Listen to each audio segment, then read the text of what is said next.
সকাল থেকে আকাশটা খুব মেঘলা, কয়েক ফোঁটা বৃষ্টিও পড়েছিল, কিন্তু সারাদিন তেমন আর রোদ বেরোয়নি। আমার নতুন একটি ব্লগে বন্ধুরা তোমাদের সকলকে স্বাগত। সবাই কেমন আছো? আশা করছি যে যেখানে আছো খুব ভালো আছো, সুস্থ আছো। আজ হচ্ছে সোমবার, আর এখন সকাল বাজে বন্ধুরা ওই 9:30 মতো। তো কালকে যে রান্নাবান্না তরকারিগুলো কিছু বেঁচে গিয়েছিল, এঁচোড় চিংড়িটা অনেক ছিল, তারপরে ডাল, তারপরে চাটনি, এসব অনেকটাই ছিল আর কি।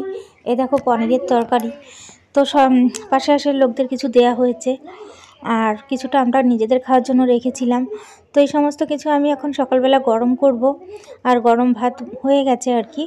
তো এই সমস্ত কিছু গরম করে সকালের খাবারটা খেয়ে নেব।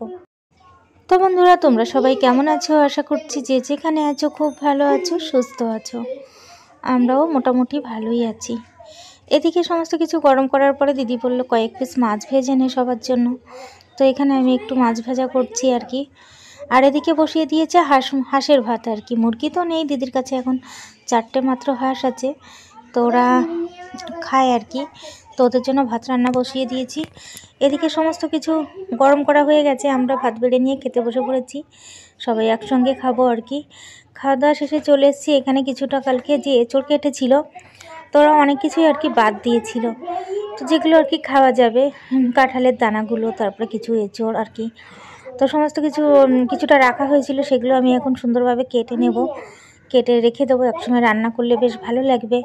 এখন জানো অন সিজনের এঁচোড়, মানে এখনও তো আর এঁচোড়ের সিজন নয় আর কি, তো খেতে বেশ ভালোই লাগবে। আর জিনিসপত্র এখনও সব কিছু ওই যে গুছিয়ে রেখেছি আর কি, নিয়ে যাবে যে। তো যাই হোক, আমি এইগুলো কাটবো বসে বসে। বেশ ঠান্ডা আছে, বললাম আজকে ভীষণ মেঘলা মেঘলা টাইপের ওয়েদার আজকে আর কি। তারপরে চলে এসেছি বন্ধুরা, 2:30 বাজে এখন ঘড়িতে। অনেকক্ষণ পরে এলাম স্নান করে টোরে তারপরে আর কি। তো এখানে কিছুটা যে কালকে যে কাতলা মাছ নিয়ে এসেছিলো, সেই মাছের তেলটা ছিল, ওটা আমি ভালো করে বেছে আর কি মাছের তেলটা ভাজা বসিয়েছি পেঁয়াজ লঙ্কা দিয়ে। আর এখানে এই মিনিটা, মানে এর নাম তো গুড়গুড়ি, তো এই কিছু খাচ্ছে না, ওই জন্য ওকে ধরে দুধ খাইয়ে দিচ্ছে আর কি। তো শরীরটা বোধহয় আজকে ভালো লাগছে না, ওই জন্য কিছু খাওয়া দাওয়া করছে না, তো দিদি একে এইভাবেই দুধটা খাইয়ে দিচ্ছে আর কি। আর এদিকে আমাদের বাড়িতে আসার কথা আছে বন্ধুরা, বাবানের যে বন্ধু আছে ওর সঙ্গে পরে আমাদের উত্তরপাড়াতে বাড়ি, তো ও মানে আসার কথা ছিল কালকে আর কি, অনুষ্ঠানের দিন আসেনি। তো আজকে হঠাৎ গাড়িতে উঠে বলল যে আমরা গাড়িতে বসেছি, আজকে আসছি আর কি। তো ওরা আসছে বলেই আর কি, রান্নাবান্না যা আছে সে তো আছেই, উনি আবার নিরামিষ খায়। তো আমি বেগুন ভেজে রেখে এলাম, ডাল আছে মুগের ডাল, আর পনিরের তরকারিটা গরম করে রেখেছি, তো আসলে ওরা খাবে আর কি। আর এখানে বসে আছি, জানি না কখন আসবে, এখন বেজে গিয়েছে তাও প্রায় 3:30 মতো আর কি। তো বন্ধুরা চলে এসেছি, কালকের ব্লগটা শেষ করা হয়নি, চলে এলাম আবারও একটা নতুন সকালে। সবাইকে গুড মর্নিং। আজ হচ্ছে বন্ধুরা মঙ্গলবার, কালকে না ব্লগটা শেষ করতে পারিনি।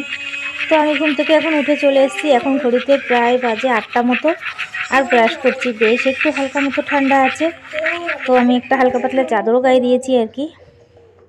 আর দিদি এখানে হাঁসগুলোকে ছেড়ে দিয়েছে, এরা তো অনেক সকালেই উঠে পড়ে আর কি। আর যেহেতু 8টা বেজে গেছে, ঘরের মধ্যে খুব ডাকাডাকি করছিল, তো এই 4টেই হাঁস আছে দিদির এখন আর কি। আর 4টে হাঁসে দেখো আজকে 4টে ডিম দিয়েছে।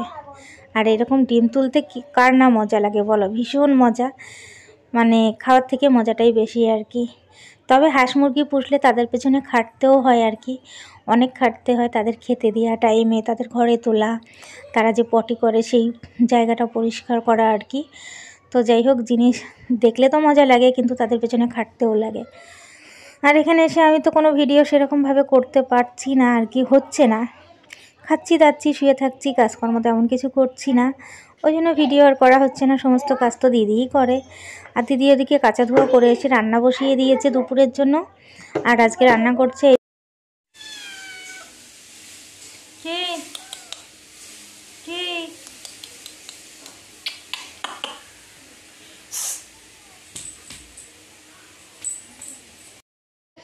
আমি স্নান করে এসে পুজো দিয়ে দিয়েছি, আর দিদি ওদিকে রান্না করছে, আর বাবান ওদিকে মাঠের দিকে গিয়েছে আর কি, মাছ ধরা দেখছে, বাচ্চারা অনেক মাছ ধরছে আর কি। তো যাই হোক বন্ধুরা, কি রান্না করছে চলো তোমাদের একবার দেখিয়ে নিয়ে আসি। তো এই দেখো চিংড়ি মাছ ভাজছে আর কি, চিংড়ি মাছ দিয়ে পালং শাক করবে, আর কাতলা মাছ দিয়ে আলু দিয়ে ঝোল করেছে বন্ধুরা, আর করেছে বেগুন দিয়ে মাছের তেল কালকে যে ভেজেছিলাম, তো ওটা আর খাওয়া হয়নি, ওর মধ্যে একটু বেগুন অ্যাড করে আবার একটু ভেজে নিয়েছে। তো এখানে মাছটা ভেজে রেখে দিয়েছে, পালং শাকটা দেবে আর কি ঝোলের মধ্যে। দিদি এখন কড়াইতে জল দিয়ে তারপরে আর কি ঝোলটা ফুটে উঠলে শাকটা দিয়ে দেবে। তো চিংড়ি মাছ দিয়ে পালং শাক খেতে কিন্তু বেশ ভালো লাগে, ভীষণ হালকা করে করেছিল রাঁধুনি ফোড়ন দিয়ে। তো রাঁধুনির ফ্লেভারটাও ভালো, আর পেঁয়াজ রসুন দিলে যেমন গ্যাসটা হয়, রাঁধুনি তো গ্যাসটা হয় না, খুবই ভালো লাগে আর কি খেতে। আর ওই যে বাবান বললাম না মাছ ধরতে গিয়েছে, তো ওকে ডাকতে এসেছি, দুপুরবেলা এখনও ভাত খায়নি, 2:30টার মতো বেজে গিয়েছে। আর বাচ্চারা সব মাছ ধরছে, দেখো এখানে একটু জল ছিল, ওটা শুকিয়ে গেছে। তো যাই হোক, ওখানে ল্যাঠা মাছ, পুঁটি মাছ অনেক কিছুই পাওয়া যায়। আর আমি এই দেখো খেতে বসে পড়েছি, শাক দিয়ে খাচ্ছি, এরপরে মাছের তেল আছে আর কাতলা মাছের ঝোল। কালকে থেকে ব্লগটা শুরু করেছিলাম, শেষ করা হয়নি। ব্লগটা ভালো লাগলে অবশ্যই একটা লাইক করো, আমার চ্যানেলে নতুন হয়ে থাকলে চ্যানেলটাকে সাবস্ক্রাইব করে আমার পাশে থেকো। খুব ছোট্ট একটা ব্লগ বানিয়েছি বন্ধুরা।